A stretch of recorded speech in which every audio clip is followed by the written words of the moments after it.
আমরা যতদিন আমাদের শেষ বিন্দু রক্ত আছে ততদিন এই বিচার কায়েম করে ছাড়বো। ওরা বলেছিল না, একটাকে মারি একটাই মরে, বাকিরা যায় না। আমরা যাব না, আমৃত্যু লড়বো।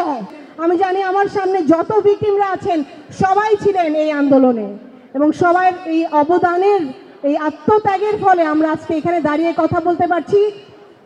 500 মিটার দূরে যে রানওয়ে থেকে শেখ হাসিনা পালিয়ে গিয়েছিল, সেখান থেকে আজকে আমরা আমাদের আওয়াজ তুলে দিচ্ছি এবং আজকে আমরা বিচারের দাবিতে একসাথে কথা বলতে পারছি।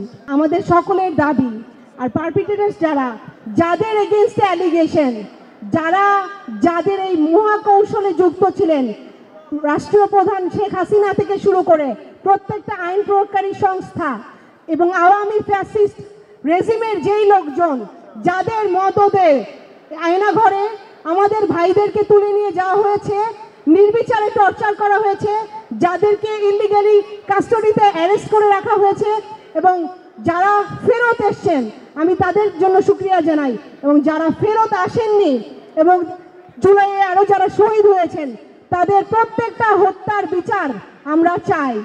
এবং ইনশাল্লাহ আমরা যতদিন আমাদের শেষ বিন্দু রক্ত আছে ততদিন এই বিচার কায়েম করে ছাড়বো। মায়ের ডাকের প্রতিটা ভিকটিম ফ্যামিলি, যতক্ষণ না আওয়ামী ফ্যাসিস্ট রেজিমের একটা ছোট অংশ দেশে থাকবে ততদিন বিচার না করে, ন্যায় বিচার প্রতিষ্ঠা না করে ইনশাল্লাহ আমরা মৃত্যুবরণ করব না। ওরা বলেছিল না, একটাকে মারি একটাই মরে, বাকিরা যায় না। আমরা যাব না, আমৃত্যু লড়বো এবং বাংলাদেশে নেক্সট আর কোনোদিন আওয়ামী ফ্যাসিজম কায়েম হতে দিব না ইনশাল্লাহ। ধন্যবাদ সবাইকে।